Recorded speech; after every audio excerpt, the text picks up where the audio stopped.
السلام علیکم۔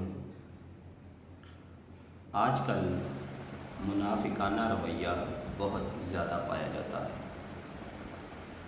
تو میں آپ کو بتانا چاہتا ہوں کہ منافق کون ہوتا ہے، اس کی علامات کیا ہوتی ہیں اور منافقت کی کتنی قسمیں ہیں اور منافق کی سزا کیا ہے۔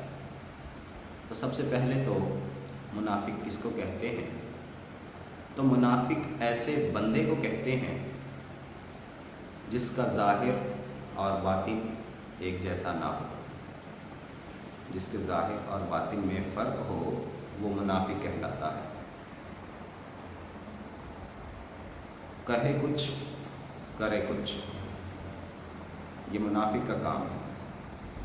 اور پھر اس کی احادیث کی روشنی میں اگر علامات دیکھیں تو 4 علامات ہمیں منافق کی نظر آتی ہیں۔ نمبر 1 پہ اگر اس کو امین بنایا جائے، یعنی کہ اس کے پاس امانت رکھی جائے، تو وہ خیانت کرتا ہے۔ نمبر 2 پہ جب کسی سے عہد کرتا ہے تو بد عہدی کرے، یعنی کہ عہد شکنی کرے، وعدہ وفا نہ ہو، وعدے کو توڑنے والا ہو۔ نمبر 3 پہ اگر کسی سے بات کرتا ہے تو جھوٹ بولتا ہے، اگر کسی سے جھگڑتا ہے تو گالیوں پر اتر آتا ہے۔ تو یہ 4 علامات ہیں، یعنی کہ خیانت کرنا، بد عہدی کرنا، گالیاں نکالنا، اس جیسی علامات اس میں پائی جائیں گی۔ اور پھر منافقت کی 2 قسمیں ہیں، ایک ہوتی ہے منافقت اعتقادی اور ایک ہوتی ہے منافقت عملی۔ منافقت اعتقادی کیا؟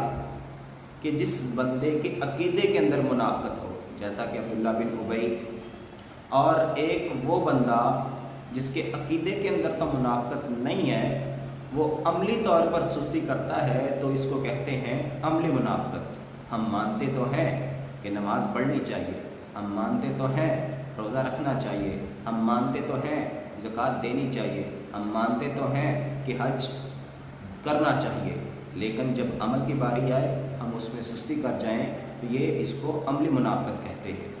اور پھر اس کی سزا کیا ہے؟ منافقین کی سزا کے بارے میں اللہ تعالیٰ نے قرآن مجید میں فرمایا، ان المنافقین فی الدرک الاسفل، کہ جو منافقین ہوں گے وہ جہنم کے سب سے نچلے گڑھے میں ہوں گے۔ تو یہ کس کی سزا ہے؟